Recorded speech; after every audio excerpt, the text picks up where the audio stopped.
안녕하세요. 여러분의 삶이 눈부시게 빛나길 바라는 루나펄스입니다. 오늘 소개해 드릴 책은 본질에 집중하는 힘, 에센셜리즘입니다. 그렉 맥커운 지음, 김원호 옮김, 펴낸 곳은 RH 코리아입니다. 저자인 그렉 맥커운은 런던 출생으로 스탠퍼드 대학에서 MBA 학위를 취득했고 2012년 세계 경제 포럼 선정 젊은 글로벌 리더로 꼽히기도 했습니다. 스탠퍼드 대학에서 인생 디자인 본질적으로 라는 프로젝트에 깊이 관여하며 수많은 사람들의 인생을 바꾸었고 에센셜리스트로서 살아가는 것의 중요성을 알리기 위해 전 세계를 돌아다니며 강연을 하고 글을 쓰고 있습니다. 스티브 잡스, 워런 버핏, 테레사 수녀, 달라이 라마 등 각 분야에서 크게 성공한 사람들은 저마다 자신의 일과 삶에서 더 적게 하지만 더 좋게 라는 에센셜리즘 사고방식을 실천했습니다. 이들은 큰 성과로 이어질 수 있는 중요한 일을 선별해서 함으로써 승패를 좌우하는 가장 본질적 목표에 집중해 최상의 결과를 이루었다고 하지요. 이 책은 과도한 업무량과 그로부터 주어진 압박에 스스로를 소진시키는 주변의 모든 것을 완벽하게 처리해야 한다는 생각에 사로잡혀 힘든 시간을 보내는 사람들이라면 꼭 읽어볼 만한 책입니다. 에센셜리즘, 에센셜리스트에 관한 자세한 내용은 책을 통해 조금 배워보도록 하겠습니다. 오늘도 책과 함께 편안한 시간 되시기 바랍니다.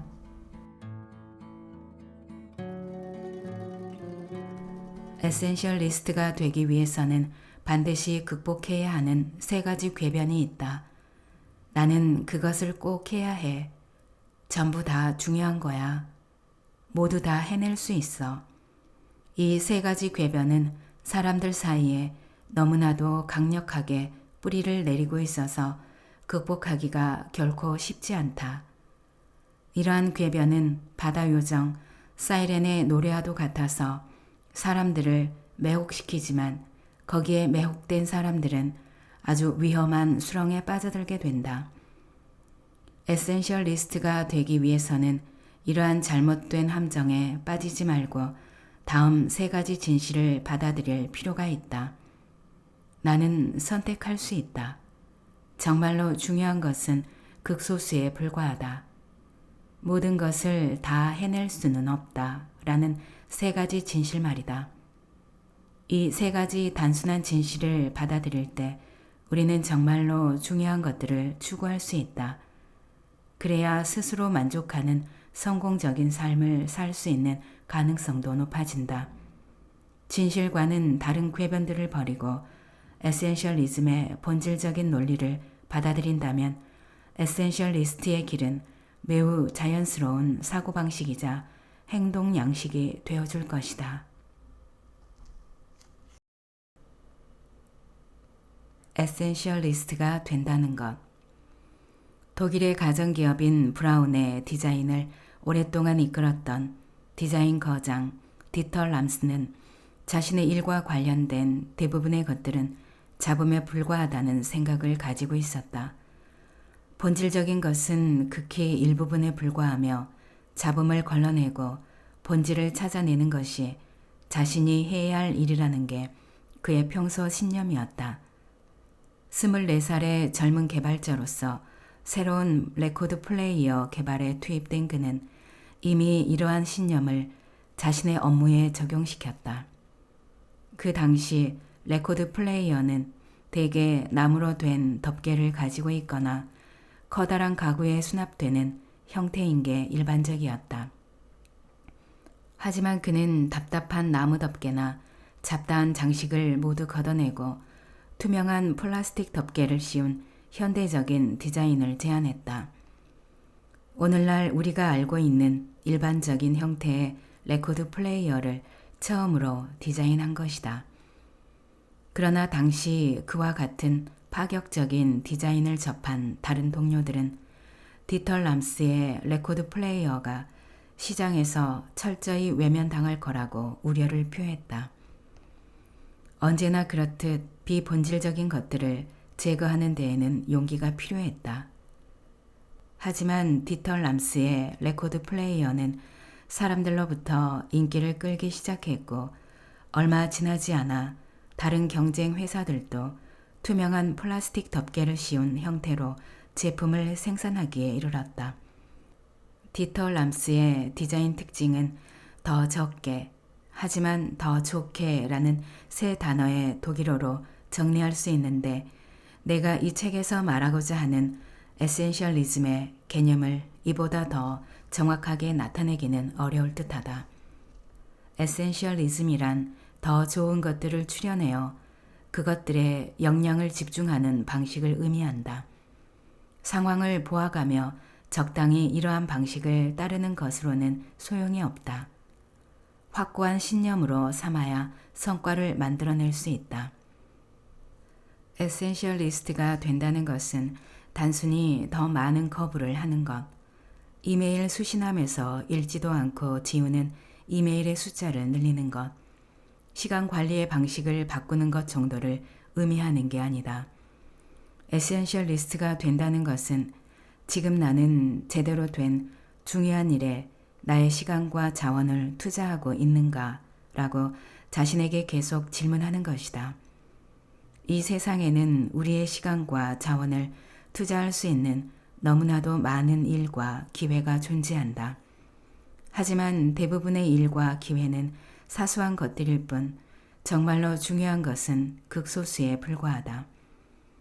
성공하는 에센셜리스트가 되기 위해서는 이 세상에 존재하는 그 많은 일과 기회 중에서 정말로 중요한 소수의 것을 가려내는 방법을 배울 필요가 있다. 내가 이 책에서 말하고자 하는 바는 동일한 자원을 투입해 더 많은 일을 하는 방법에 관한 것이 아니라 제대로 된 중요한 일을 제대로 하는 방법에 관한 것이다. 적게 일하는 것, 그 자체가 좋다는 것은 아니다. 선별하여 정말로 중요한 일을 함으로써 가장 큰 기여를 하고 가장 큰 성과를 이끌어낼 수 있도록 가장 현명한 방식으로 시간과 자원을 투자하자는 말이다. 에센셜리스트는 정해진 방식을 수동적으로 따르는 게 아니라 자신에게 가장 옳은 방식을 설계하며 살아간다.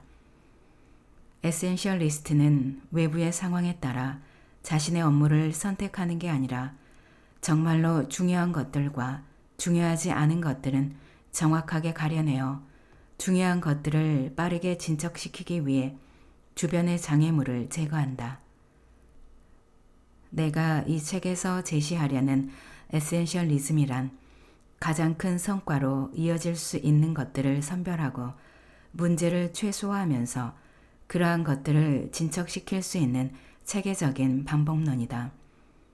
에센셜리즘은 자기 자신의 선택에 대한 완전한 통제를 의미하며 성공을 이루어내고 삶의 의미를 찾는 일에서 그전과는 완전히 다른 새로운 길을 제시해 줄 것이다. 또한 에센셜리즘을 통해 우리는 일의 결과만이 아니라 그 과정에서도 즐거움을 찾게 될 것이다. 하지만 이 모든 장점에도 불구하고 본질적인 일만을 찾아서 하는 방식을 따르는 데에는 감수해야 할 혹은 해결해야 할 부수적 문제들이 너무나도 많다. 대다수 사람들이 비에센셜리스트의 길에서 헤매다 기대하던 성과를 이루어내지 못하고 만족스러운 삶을 살지 못하는 이유도 바로 이 때문이다. 비에센셜리스트의 방식. 캘리포니아의 어느 맑은 겨울날, 내 아내 안나는 병원에 있었다. 그녀는 무척 밝은 표정을 짓긴 했지만 분명히 힘든 상태였을 것이다. 바로 전날에 우리의 소중한 딸을 출산했기 때문이다. 아기는 3.3kg으로 매우 건강했다. 하지만 가족과 함께 평화롭게 보냈어야 할, 우리가 가장 행복했어야 할 그 시간, 나는 일에서 헤어나오지 못했다. 내 아내가 지친 팔로 우리의 예쁜 아기를 감싸고 있던 그 순간에도 나는 회의에 참석해야 한다는 이메일을 확인하고 있었다. 내 동료가 보낸 이메일에는 금요일 1시나 2시는 아기를 출산하기에 좋지 않은 시간이야. 자네가 반드시 회의에 참석해야 한다고 라고 적혀 있었다. 물론 그 이메일을 쓴 동료는 재미있으라고 농담을 했던 것일 테지만 나는 회의에 참석해야 한다는 압박감을 가졌다. 나는 그 상황에서 무엇을 해야 하는지 본능적으로 잘 알고 있었다. 지쳐있는 아내와 새로 태어난 아기의 곁을 지키고 있어야 했다. 하지만 회의에 참석할 수 있느냐는 전화를 받았을 때 나는 2번 생각하지도 않고 이렇게 대답했다. 그럼요. 가족에게는 정말로 미안한 일이었지만 나는 회의에 참석하기 위해 병원을 빠져나왔다. 병원에 누워있던 아내와 이제 막 태어난 우리의 아기를 두고서 말이다. 나중에 내 동료는 이렇게 말했다. 그런 상황에서도 회의에 참석을 하다니 고객들이 자네를 대단하다고 여길 거야. 하지만 나는 그날 회의에 참석했던 어느 누구에게서도 그런 인상을 받지는 못했다. 오히려 안절부절 못하던 나를 고객들이 불편하게 여긴다는 느낌을 받았을 뿐이다. 나는 무엇을 하고 있었던 것일까? 단지 함께 일하는 동료의 비위를 맞추기 위해 그럼요 라고 대답했고 그 결과 내 가족과 나 자신의 마음에 상처를 남겼으며 심지어 고객들과의 관계까지 망쳐놓았다. 갓 태어난 아기와 아내를 병원에 남겨두고 참석했던 회의에서 나는 아무런 성과도 얻지 못했다. 어떤 성과를 얻었다 하더라도 내가 잃었던 것을 생각하면 결과적으로는 큰 손실이었다. 단지 함께 일하는 사람들로부터 비난을 피하기 위해 나는 가장 중요한 것을 희생시켰던 것이다. 그날의 일로부터 나는 다음과 같은 중요한 교훈을 얻었다. 삶의 우선순위를 정해놓지 않는다면 다른 사람이 내 삶의 우선순위를 정할 것이다. 구분하라. 중요한 것은 극소수에 불과하다. 조지 오웰의 유명한 소설 동물농장에 등장하는 캐릭터 가운데 복서라는 이름의 말이 있다. 복서는 매우 충직하고 성실한 캐릭터인데 그는 모든 역경과 문제 앞에서 이렇게 말한다. 더 열심히 일을 할 거야. 복서는 극한의 상황에서도 자신의 철학에 충실한 삶을 살려 했으나 기운이 다하고 부상을 입게 되자 결국은 도살장으로 보내진다. 복서는 비극적인 캐릭터이다. 그가 좋은 뜻으로 열심히 일을 할수록 동물농장의 불평등과 문제 상황은 더욱 악화될 뿐이었다. 현실 세계에서 우리는 복서와 같은 캐릭터가 될 수 있을까? 힘든 일을 겪을수록 오히려 더 열심히 더 오랜 시간 일을 하겠다는 의지를 세울 수 있을까? 맞닥뜨리는 모든 문제에 대해 좋습니다.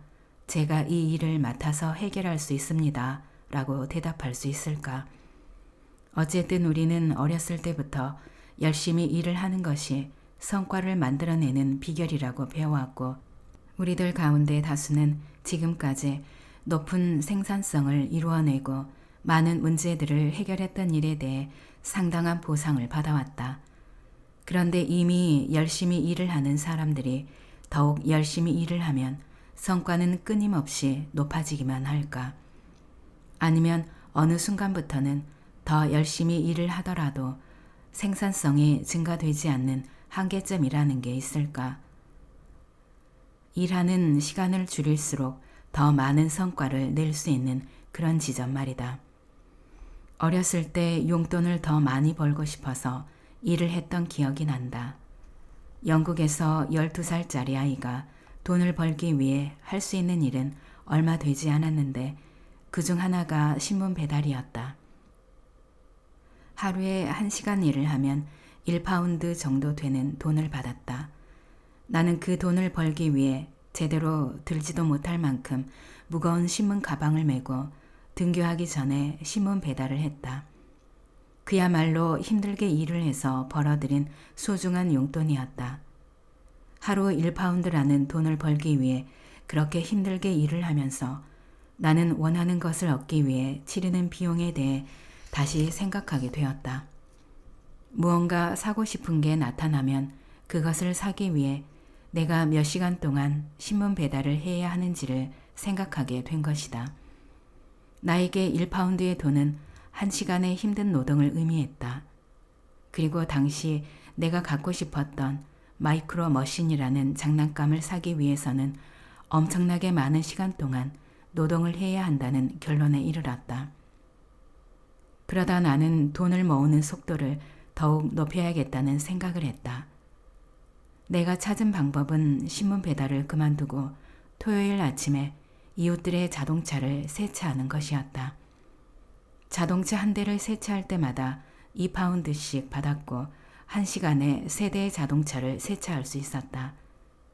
그래서 내가 벌어들이는 돈이 1시간에 1파운드에서 6파운드로 크게 늘어났다. 그때 나는 깨달았다.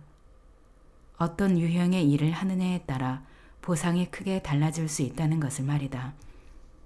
대학교에 다니면서는 한 상담소에서 일을 했는데 처음에 내가 받게 된 기본급은 시간당 9달러였다. 그런데 그 상담소에서 일을 하면서부터는 단순히 시간당 얼마의 돈을 받는지에 관심을 갖기보다는 내가 투입하는 시간과 내가 이루어내는 성과 사이의 관계에 관심을 갖게 되었다. 나는 스스로에게 물었다.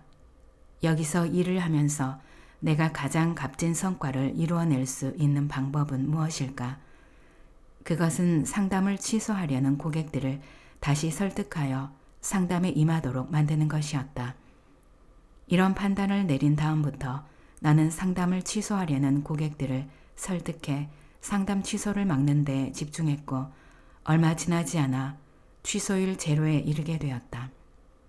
나는 상담을 하는 고객의 수에 따라 추가적인 보수를 받았기 때문에 상담에 대한 경험도 쌓으면서 더 많은 돈을 벌게 되었고 그것은 상담소와 나 자신에게 모두 좋은 일이었다.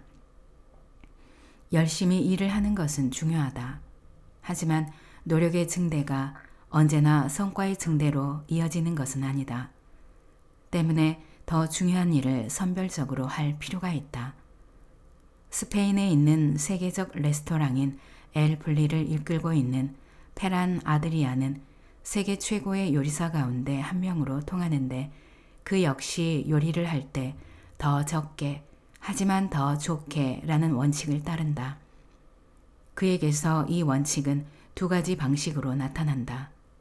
첫째, 페란 아드리아의 특기는 전통적인 요리에서 정수라고 할 만한 것들을 추려내어 재해석했는데 그 결과 종종 사람들이 상상하지도 못했던 새로운 요리가 나왔다.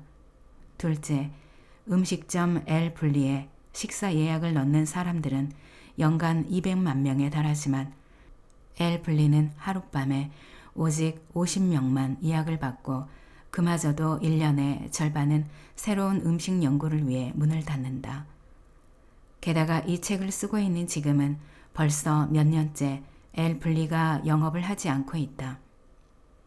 페란 아드리아는 자신이 생각하는 가장 중요한 일, 즉 새로운 요리를 연구하는 일에 집중하기 위해 자신의 레스토랑을 요리 연구소로 바꾸기를 원했고 지금은 그 전환 작업을 하고 있는 중이라고 한다.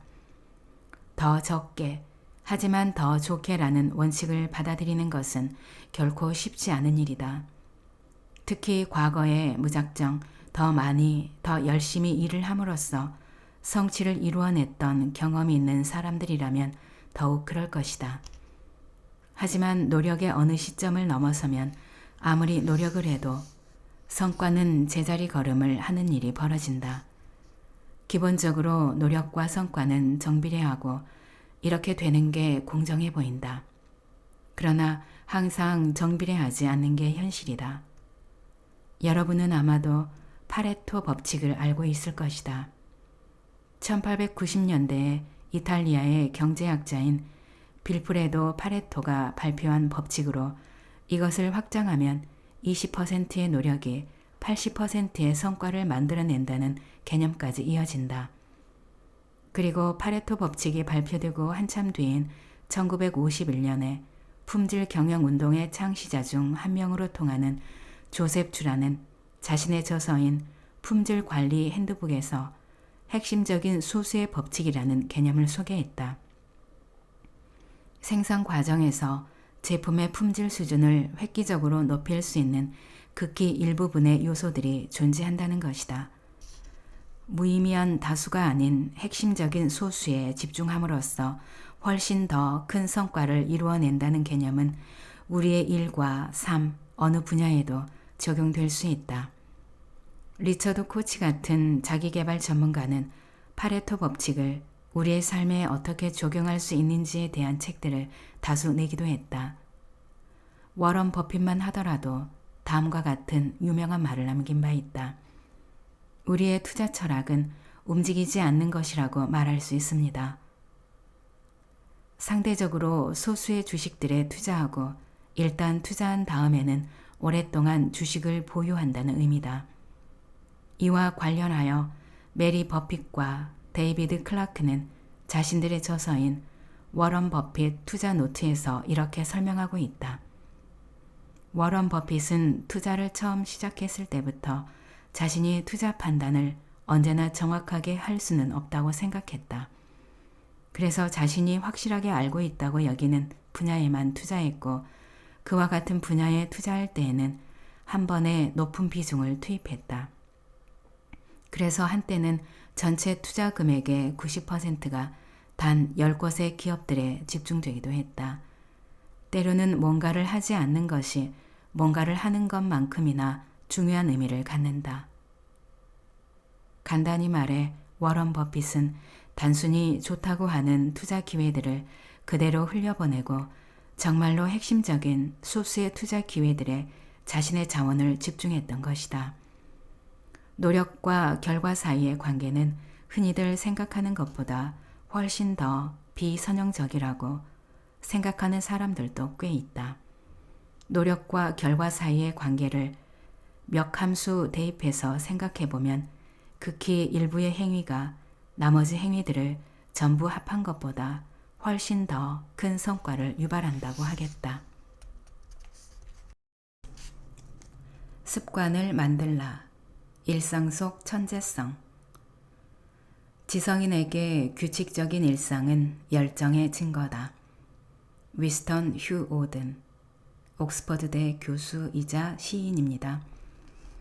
2008년 베이징 올림픽 수영 종목 금메달리스트인 마이클 펠프스는 이미 올림픽 이전부터 늘 같은 방식으로 시합에 임했다고 한다. 우선 그는 시합 시작 2시간 전에 경기장에 도착한다. 그런 다음 언제나 정해진 방식으로 워밍업을 한다. 혼영으로 800m, 자유형으로 50m, 킥보드를 이용하여 600m, 풀브이를 이용하여 400m. 이런 식으로 워밍업을 마치면 수영장에서 나와 이어폰으로 음악을 들으며 휴식을 취하고 마사지를 받는다. 마사지를 받을 때는 절대로 엎드리지 않고 앉아서 받는다.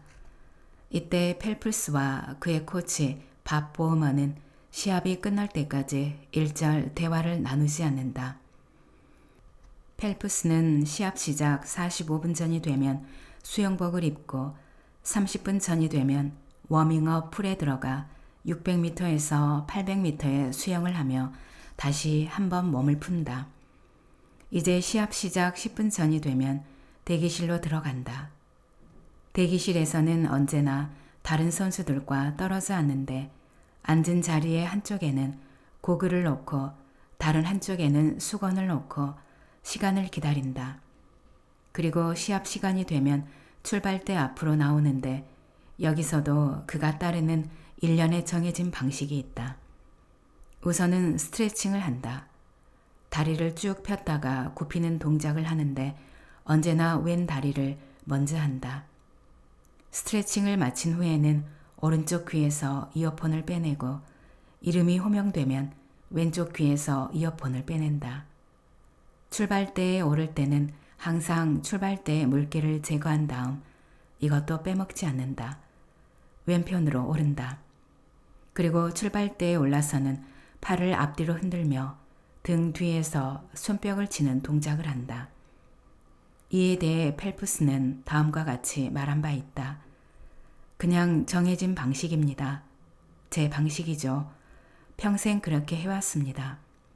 그걸 바꾸지는 않을 겁니다. 펠프스는 그의 코치인 보우먼과 함께 이 같은 일련의 방식을 정했다. 펠프스가 따르는 정해진 방식은 이것만이 아니다. 그는 항상 잠자기 직전과 잠에서 깨어난 직후에 이미지 트레이닝을 하는데 이에 대해 펠프스는 비디오 테이프를 보는 것이라고 말했다. 실제로 비디오 테이프를 재생시키는 것은 아니고 머릿속에서 자신이 생각하는 완벽한 레이스를 그려보는 것이다. 출발대에서의 준비 동작, 매번의 스트로크, 결승점에 도달하는 순간, 물이 흐르는 얼굴로 환호성을 지르는 승리의 순간 등 전체적인 레이스를 머릿속에서 느린 동작으로 재생시켜 보는 것이다. 이러한 이미지 트레이닝을 빼먹는 경우는 없다. 그는 오래전부터 매일 완벽한 레이스를 그려본 후에 잠을 잤고 아침에 잠에서 깨어나자마자 완벽한 레이스를 그려본 후에 하루를 시작했다. 훈련을 하면서 펠프스는 조금 지친다 싶으면 코치인 보우먼은 비디오 테이프를 꽂아라고 외치는데 그럼 펠프스는 자신의 한계를 넘어 힘을 낼 수가 있었다. 펠프스가 생각하는 완벽한 레이스는 그의 머리에 각인되어 있어서 시합에 들어가기 전에 보우먼이 비디오 테이프를 준비하자라고 말을 하면 펠프스는 자신이 무엇을 어떻게 해야 하는지를 저절로 떠올리며 시합에 대한 마음가짐을 다진다고 했다.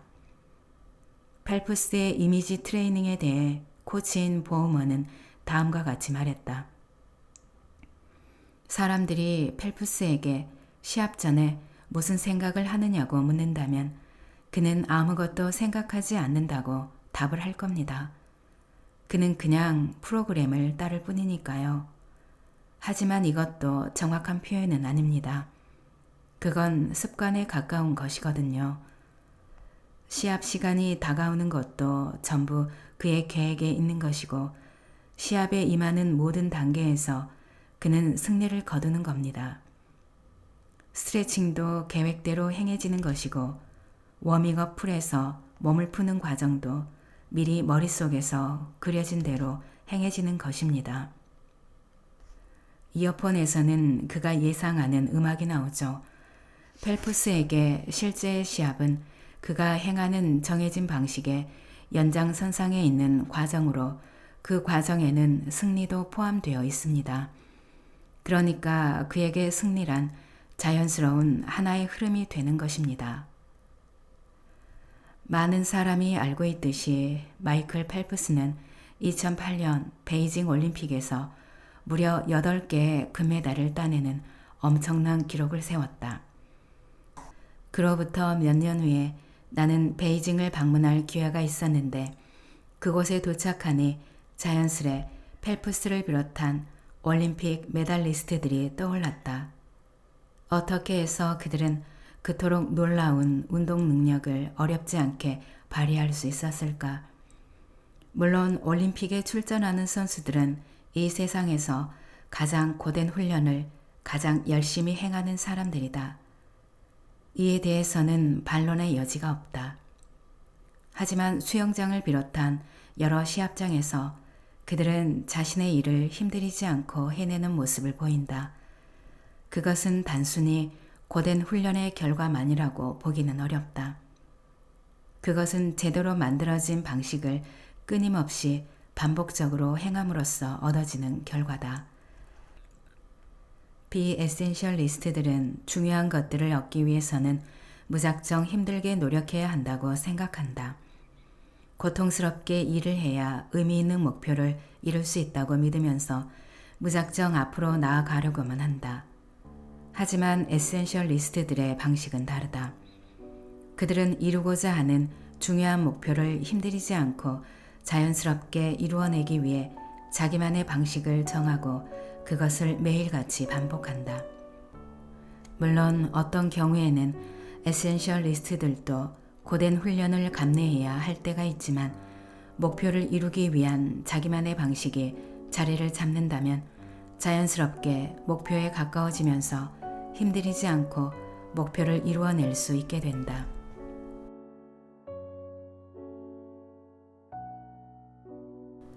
낭독은 여기까지입니다. 여러분의 구독과 좋아요, 댓글은 저에게 큰 힘이 되는 거 아시죠? 오늘도 끝까지 들어주셔서 감사합니다.